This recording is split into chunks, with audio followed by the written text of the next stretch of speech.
Salicha weza munene Wabandoneza lana kaja deviste Oeza shalaba moni na melodi Concurrence ou n'a pas faiblesse sangoni Ma carrière elle n'a pas sans décoller mais elle a plein ma visa Oeza coupleté sa chat n'en a plus Journaliste de Géopolis Télévision était sur terrain pour couvrir cet événement. Vous allez les suivre sur ce plateau.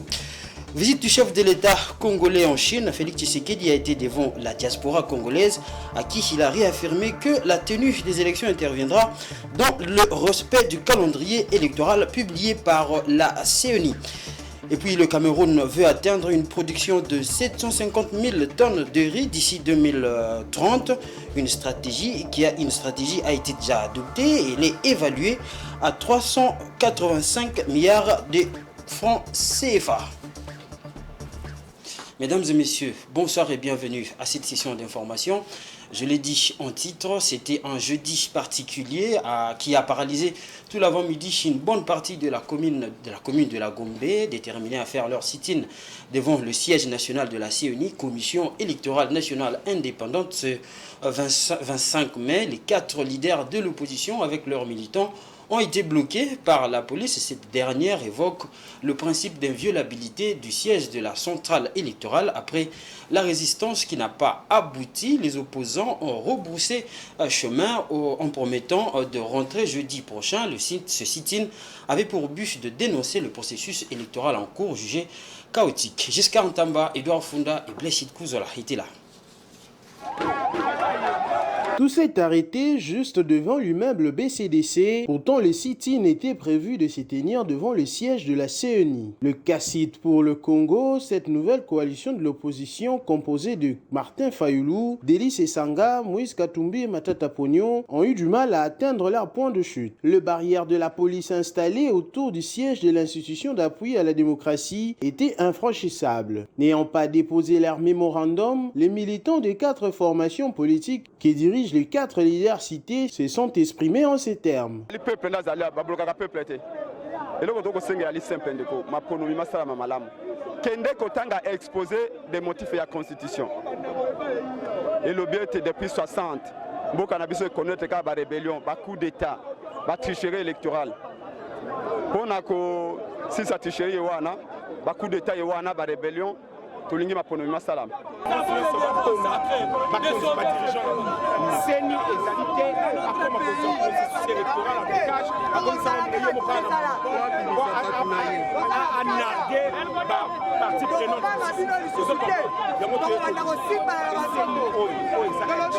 Après les tractations qui tentaient de fixer les modalités d'accès au lieu du rendez-vous mais qui malheureusement n'ont pas réussi, les opposants ont reporté la manifestation au jeudi 1er juin 2023 sur le même lieu. Ils ont à l'occasion rappelé la police à la conscience car, selon Martin Fayoulou et Délice Essanga, leurs revendications s'adressent aux autorités de la CENI et non à la police. Ils sont alors rentrés à leur domicile promettant de poursuivre le combat dans lequel ils se sont engagés.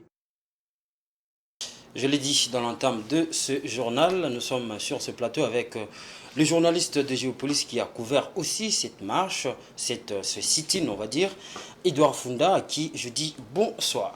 Bonsoir Fiston Oleko, bonsoir également à tous les téléspectateurs de Géopolis Télévision. Merci beaucoup. Vous étiez lors de cette activité politique, le sit-in de l'opposition. Dites-nous un peu, est-ce qu'on va dire que c'était un sit-in réussi ou c'était pas réussi et quelles en sont vraiment les raisons? Voilà, comme vous l'avez dit tout à l'heure, nous étions présents avec l'équipe technique des Géopolis Télévision. Nous avons couvert l'activité, ou bien le sit-in qui devrait en principe avoir lieu devant le siège de la CENI. Mais malheureusement, l'opposition qui devrait se rendre sur place devant la CENI pour lire le mémorandum n'a pas réussi à franchir la barrière constituée par la police devant la BCDC, juste à côté de... le boulevard 30 juin. Le boulevard 30 juin, bien sûr. Ils ne sont pas arrivés arrivé parce que ils n'ont pas reçu l'autorisation, parce qu'il faut le dire, ils ont déposé leur demande de sit-in au gouvernorat, et le vice-gouverneur qui a pensé que c'était une zone neutre où cette manifestation, bien le sit-in ne devait pas avoir lieu, a demandé à l'opposition de pouvoir constituer un groupe de 10 pour se rendre à la CENI et présenter leurs désiderata. C'est ce qu'ils n'ont pas fait. Ils sont venus avec une foule. Il était normal, s'il faut le dire, de voir la police empêcher cette marche parce que la procédure n'a pas été respectée, bien que la liberté des manifestations est garantie par la Constitution. Mais il y a des modalités qui s'en suivent. Il faut donc respecter toutes ces modalités-là avant de franchir la ligne ou bien d'être dans le 3, ce qui n'a pas été fait. Donc pratiquement le sit-in qui devrait avoir lieu n'a pas réussi.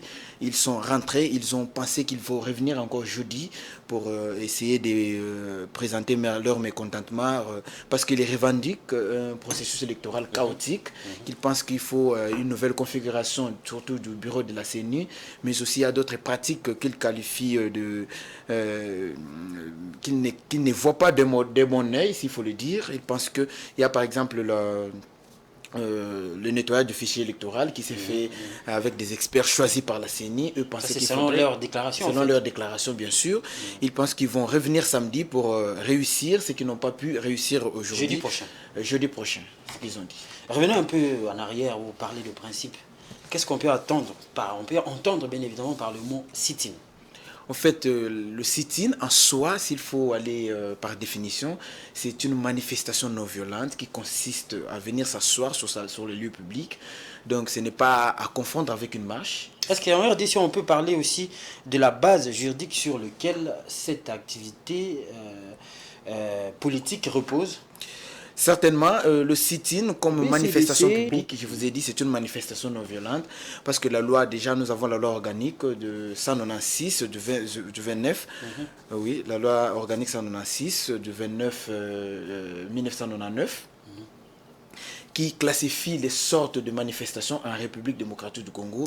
Il catégorise même les manifestations privées et publiques. Et parmi les manifestations publiques, on trouve des sit-in parce que c'est une réunion qui s'est faite sur la place publique. Donc automatiquement, c'est une manifestation publique qui se retrouve bien sûr dans cette loi organique, mais qui requiert certaines orientations. Comme je l'ai dit tantôt, il faut informer. Donc on va dire que cette loi-là, cette activité politique est encore jusqu'à aujourd'hui régie par cette loi de 1969. 1999, c'est pas une loi de longtemps, qui est régie parce que la Constitution, la nouvelle Constitution telle qu'elle est revue en 2006, prévoit aussi la liberté, donc l'article 26, la liberté des manifestations pour tout Congolais. Donc c'est dans cette loi qu'il faut se référer en revenant dans la Constitution qui est la loi Meyer. Vous étiez sur terrain, on a remarqué que c'était comme si ce sit-in a été précédé par une marche. Est-ce que c'est ça aussi la pratique ? Ou on va se retrouver directement devant le siège de la CENI, ou on commence d'abord par une marche et finir par un sit-in? Oui, c'est vrai qu'il faut, par définition, comme je l'ai dit tantôt, le sit-in consiste à s'asseoir sur la place publique, mais il faut venir de quelque part. Vous avez constaté, nous avons tous constaté, même dans l'élément que vous venez de voir, que le siège de la CENI a été encerclé. Il n'était pas autorisé à un groupe de personnes d'entrer. Et donc, parce que les opposants n'ont pas réussi à respecter le principe donné par le gouvernorat provincial, ils sont venus avec une foule qui devrait aller s'asseoir ou bien qui devrait faire ce sit-in devant le siège de l'institution d'appui à la démocratie.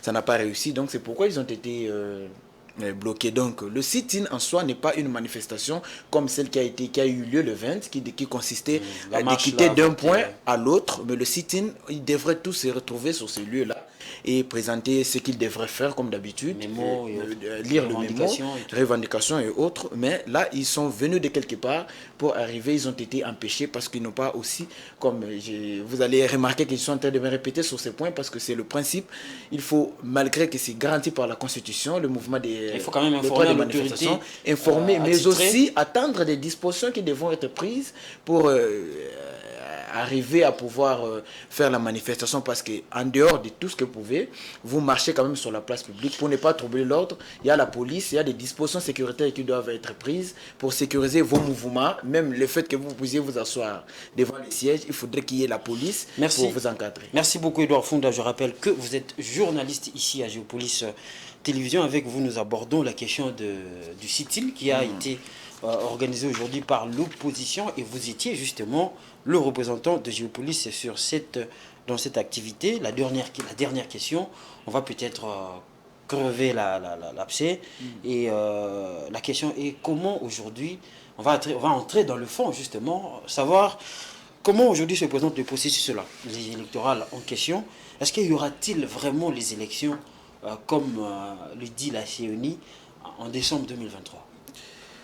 Voilà, c'est la plus grande question qu'il faut se poser en ce moment. Vous avez totalement raison, parce que l'élection implique toute la population congolaise et qu'on ne peut pas exclure les uns contre les autres, pour favoriser plutôt les autres, ça inclut tout le monde. Mais il faut aussi, il y a des acteurs qui participent dans ce processus électoral pour aboutir aux élections, notamment la classe politique qui aujourd'hui est classifiée en 4 catégories. Vous allez le comprendre, on a dans cette même classe politique, on a des opposants, et notamment la coalition qui a essayé de marcher tout à l'heure. Nous voyons aussi les PPRD ou bien tout le groupe de FCC qui s'est absolument exclus du processus parce qu'ils ont demandé qu'ils ne participent pas même à qui ne sont même pas enrôlés, ils ne se sont pas enrôlés, donc ils sont exclus de ce processus. On a d'une part l'Union Sacrée qui est totalement d'accord avec tout ce qui se passe à la CENI comme processus, toutes les démarches entreprises par le comité exécutif de la CENI, mais aussi on a une partie de l'opposition silencieuse, il faut le dire, qui ne sont ni de la branche du PPRD qui a renoncé aux élections, qui n'est pas non plus avec la nouvelle coalition pour le Congo, qui manifeste ou bien qui demande quelques réglementations. Vous avez dit il y a des groupes de la classe politique, bien évidemment. Un groupe qui... Il y a donc un groupe qui participe à vos élections totalement, un groupe qui est exclu, et aussi un groupe de l'opposition qui réclame... Oui, cette opposition silencieuse... Qui déclare même le processus électoral chaotique. Voilà, non, il y a d'abord, le premier groupe, c'est le groupe de l'opposition qui déclare et qui manifeste, tel qu'on l'a vu.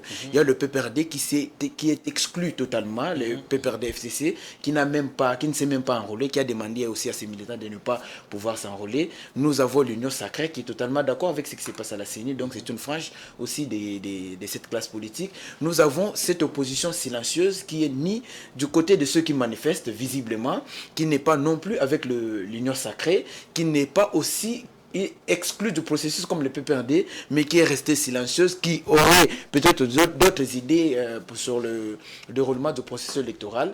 Et donc il faut prendre en compte toutes ces revendications parce qu'on veut des élections, parce qu'il faut revenir un tout petit peu par ce qu'on entend par le processus chaotique. Ce qui est chaotique, c'est ce qui ne favorise pas la paix en quelque sorte.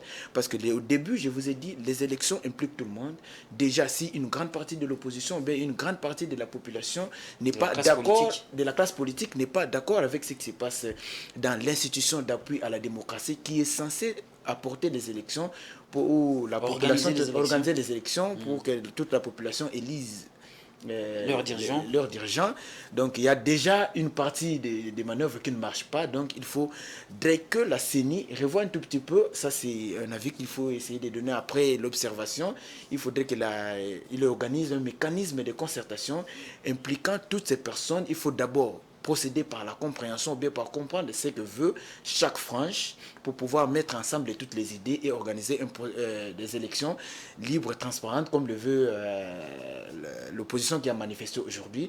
Et ça favoriserait la cohésion de l'ensemble et que tous les participants aux élections verraient un processus clair qui ne ferait pas objet de manifestations qui ont causé... Ça va permettre même à l'élection d'être crédible, voilà. Acceptée par tous. Voilà. Ça va permettre à ce que cette opposition ou bien ces processus électoraux soient aussi clairs, qu'ils ne fassent pas objet de manifestations après les élections pour ne pas aussi revenir au sang qui pourront couler. Merci beaucoup Edouard Funda. J'ai retenu dans votre intervention la nécessité de la concertation pour rendre le processus électoral un peu beaucoup plus inclusif. On va poursuivre. Mais en même temps, vous allez remarquer que la partie du pouvoir est tout à fait, notamment le président qui l'a dit récemment, que les élections auront bien lieu selon la date fixée par le calendrier électoral. Et donc, les processus qui est déjà en cours, il faudrait tout de même revoir pour essayer un peu de créer ce climat de paix plutôt, pour qu'il y ait les élections à la fin de cette année. Merci beaucoup Edouard Funda. Nous vous remercions vraiment pour ce passage ici sur ce plateau de la grande édition du journal sur Géopolis Télévision. C'est moi qui vous remercie. Merci. On va poursuivre avec l'actualité. Le président de la République, Félix Tshisekedi, est en visite d'État en Chine depuis ce mercredi. Et aujourd'hui, jeudi, le chef de l'État, à côté de son épouse, a échangé avec la communauté congolaise vivant dans l'Empire du Milieu. Félix Tshisekedi a déclaré que les élections auront bel et bien lieu et à la date prévue dans le calendrier et personne ne l'empêchera. Félix Tshisekedi a aussi critiqué l'opposition qui était en sit-in ce jeudi de ne pas savoir ce qu'elle veut. Suivez. Qui ne sait finalement pas ce qu'elle veut parce qu'elle a dénoncé des choses. Elle a dénoncé la CENI, elle a dénoncé la Cour constitutionnelle. Mais finalement, ces mêmes opposants ont rejoint quand même le processus. Ça me rappelle un peu 2018 lorsque les mêmes là étaient en train de dire on ne veut pas de la machine à voter, puis à une semaine des élections, on accepte la machine à voter. C'est la même chose. On dénonce, mais le lendemain, on va s'enrôler et on prend la carte. On ne sait pas ce qu'on veut. Et ça rejoint exactement les mêmes velléités de cet horrible voisin qui veut déstabiliser la République démocratique du Congo à l'Est et maintenant amener le foyer de tension au cœur de Kinshasa, tout en comptant aussi sur une ébullition du côté du Katanga. Nous sommes au courant de tout ça, ne vous en faites pas, et nous allons nous défendre bec et ongle. Ce dont je suis sûr, c'est que nous ne perdrons pas cette bataille. Les élections auront bel et bien lieu à la date prévue par le calendrier et personne ne nous empêchera de le faire. Voilà, vous allez nous excuser pour la qualité de ces images amateurs. On va parler d'autre chose dans ce journal. Chaque 25 mai, tous les kimbanguistes du monde célèbrent le Noël, cette journée qui représente pour tous les kimbanguistes la deuxième naissance de Jésus-Christ dans la peau de Papa Dialungana Kiangani. 2023, l'année 2023 marque son 107e anniversaire. Plusieurs activités organisées dans les différents sites à l'occasion de cette célébration. Rachel Misenga, Giscard Ntamba était là, présent pour le compte de Géopolis. La communauté kimbanguiste a célébré avec faste leur fête des nativités à travers le monde ce jeudi 25 mai. À Kinshasa, ils étaient nombreux à prendre d'assaut les différentes rues de la ville. Habillés tous en vert et blanc, fanfares, drapelés étaient au rendez-vous. À Kinshasa, les fidèles kimbanguistes se sont rassemblés dans deux sites différents. Les uns au centre d'accueil de Sayo dans la commune de Kasavubu et les autres au centre de Monkoto à Ngiringiri. Au centre d'accueil de Sayo, par exemple, devant l'entrée principale, comme de coutume, de nombreux articles sont exposés pour la vente. La joie était au rendez-vous à l'occasion de cette journée qui représente pour eux la deuxième naissance de Jésus-Christ dans la peau de Papa Dialungana Kiangani, fils du prophète Simo Kimbangu. Ils ont exprimé leur joie devant le micro. On a présenté biso fête moko makasi pambate koya yankolo esumbala liboso ebele bayebaki yango te. Na mbala mibale koyela biso na kombo ya Papa Dialungana. Ebele ba africain to biso batu mwindo to kotaki pe doute eti lelo doute ezali. Mais biso ba kimbangiste to meki ko revoir yango to moni eke Papa Dialungana c'est vrai azali kolo Yesu. Événement na biso ya mokolo lelo ezalaka mingi to sepelaka. Matei bakopesa biso histoire ya mokolo ya lelo ya mbotama ya Papa Dialungana. Moi ji ezangaka te. Donc ezali journée moko to sengaka soko za na problème na mokolo ya lelo ozala kimbangiste to no kimbangiste. Luka senga belela komba Simo Kimbangu. Depuis toujours, cette journée a été l'occasion de rappeler les messages centraux des kimbanguisme, qui est l'amour, le travail, la discipline. Ils n'ont pas manqué en ces jours de faire une prière en faveur des Congolais de l'Est et des victimes des Kwamout. Les représentants légaux de la ville, province de Kinshasa, Bernard Swalenge, était au micro de la presse. Toute l'église kimbanguiste à travers le monde fête aujourd'hui, jeudi 25 mai 2023, la Noël. Oui, c'est la première Noël fêtée après la reconnaissance du combat de Papa Simon Kimbangu et de la conscience africaine sur ordonnance présidentielle signée par le président de la République, son Excellence Félix Antoine Tshisekedi Tshilombo. Et le message clé, c'est la prière en faveur de notre pays, surtout nos frères et sœurs qui sont à l'est de la République démocratique du Congo, c'est du Kwamutu, plateau de Bateke, pourquoi pas la ville de Kinshasa. Signalons que une autre grande manifestation a eu lieu à Kamba, Nouvelle-Jérusalem, dans la province du Congo central à cet effet.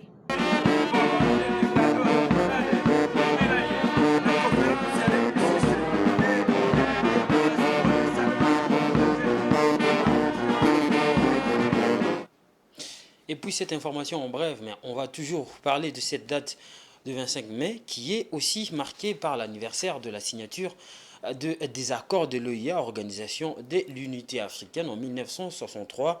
À cette occasion, le secrétaire général de l'ONU, Antonio Guterres, a lancé un message à l'humanité. Pour lui, l'Afrique mérite la paix et la justice et doit pouvoir compter sur la solidarité internationale. L'Union africaine a désigné 2023 l'année de la zone de libre-échange continentale africaine. Une fois qu'il aura été pleinement établi, le plus grand marché unique au monde pourrait permettre à 50 millions de personnes de sortir de leur extrême pauvreté d'ici 2035. On va aller en province. Les routes Kilobé-Lobé et Kamasaka, dont les travaux de modernisation ont été initiés par le gouvernement provincial du Haut-Katanga, affichent déjà de nouveaux visages. C'est le constat fait par le gouverneur de province Jacques Kaboula Katoué qui y a effectué ce mercredi 24 mai une visite d'inspection. Suivez. Le gouverneur Jacques Kaboula Katoué a consacré l'après-midi de ce mercredi 24 mai 2023 à l'inspection des différents chantiers routiers initiés par son gouvernement. Première étape, la route Kamasaka. Le chef des équipes provinciales veut se rassurer de l'évolution des travaux amorcés il y a de cela quelques temps. Sur place, le gouverneur, accompagné de son ministre provincial des infrastructures, Eric Sakuyema Lukwesa, va recevoir des explications sur les travaux en cours. Plus d'un kilomètre et 750 mètres de route a déjà été asphalté. Il reste 3 km 300 asphaltés qui sont déjà à l'étape de la stabilisation de la plateforme. Les travaux d'assainissement se poursuivent, ont indiqué les ingénieurs de l'entreprise Malta Forest qui exécutent les travaux sous la supervision de l'OVD. Les travaux de modernisation de cette route vont se poursuivre avec un nouveau pont moderne qui sera jeté sous la rivière Kamasaka en remplacement de l'actuel. Des actions du gouverneur Jacques Kaboula Katoué saluées à juste titre par la population de ce coin. En tout cas, le gouverneur wa ndani vraiment tutengeneza mzuri, tulikuwa tunavivre mon vumbi vraiment pour le moment. En tout cas, merci beaucoup kwa gouverneur. Tunaanza kupata mamvumbi ya mingi sana hapa, tunaona iko binakuye iko bien, kazi inatumika mzuri. Parce que tunaanza teswa sana kuanguka potopoto nini wabuchafu ukifika muvile Kamasaka ye ule. Mais leo hii anetukumbuka kwa nakonfirmeka ni wandani. Tunaanza kutembea mvumbi unafika mkanisa buchafu. Leo tunakuwa ba propre. Mungu akubariki de pere de mer. Poursuivant sa descente dans les fins fonds de la ville de Lubumbashi, le gouverneur va se rendre sur la route Kilobé-Lobé. Ici, c'est une nouvelle route qui est construite par Jacques Kaboula Katoué. Le trafic routier est fluide grâce à la qualité de la route. Le gouverneur Jacques Kaboula Katoué est satisfait de l'évolution des travaux. Nous sommes satisfaits de voir que la population aussi est contente, de voir que nous n'avons pas oublié les quartiers populaires, mais voilà, nous sommes là et nous sommes en train de tout faire pour que la population soit servie comme le veut le président de la République, Félix Antoine Tshisekedi. C'est la route Kilobé-Lobé prolongée que nous construisons pour la première fois et la route Kamasaka également. Et donc de ce côté, nous sommes sur les deux projets, les deux tronçons qui peuvent se terminer d'ici 2-3 mois. Et donc nous pourrons avoir des routes assez solide de ce côté-ci. Avant de quitter Kilobé-Lobé, le premier de Okatangé a eu un moment d'échange avec la population de cette partie de la capitale du cuivre qui lui a témoigné son appui pour avoir permis le désenclavement de sa contrée tout en sollicitant son implication dans la réfection du pont Créli-Kamasaka à la vallée de la Kafoubou. Voilà, mesdames et messieurs, place maintenant à la page internationale.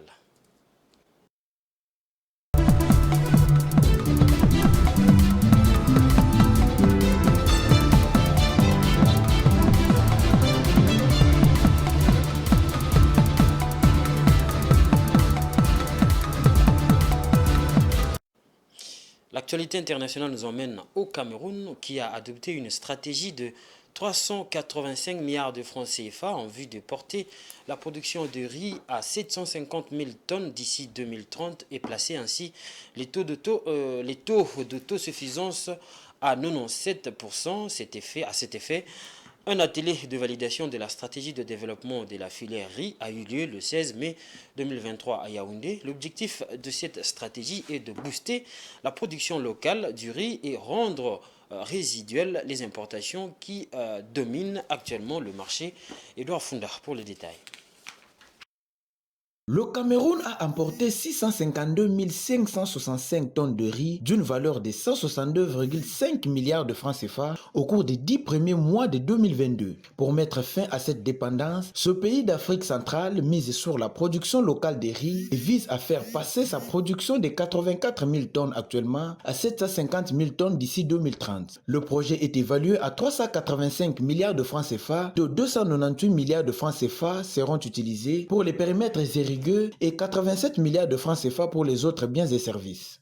Le 16 mai 2023, le Cameroun a confirmé sa stratégie de développement du secteur rizicole pour bloquer les importations de riz qui constituent le plus gros déficit commercial avec le poisson et la farine. À cette fin, le Cameroun vise à développer 60 000 hectares pour les riz irrigués et 200 000 hectares pour les riz pluviales, produisant 6 000 tonnes de semences certifiées par an d'ici 2030. De plus, le gouvernement prévoit doter des producteurs et productrices dans divers bassins de production des motoculteurs, des mini-moissonneurs, des batteuses et des décortiqueuses. Pour rappel, les principales denrées importées au Cameroun sont les riz et les poissons congelés, selon l'Institut national des statistiques. Au cours des 10 premiers mois de l'année 2022, les riz a représenté à lui seul 4,6% des importations totales et a atteint 3 601 milliards de francs CFA. Et puis la BAD, la Banque africaine de développement, va investir 10 milliards de dollars américains pour augmenter les capacités de production alimentaire du continent africain.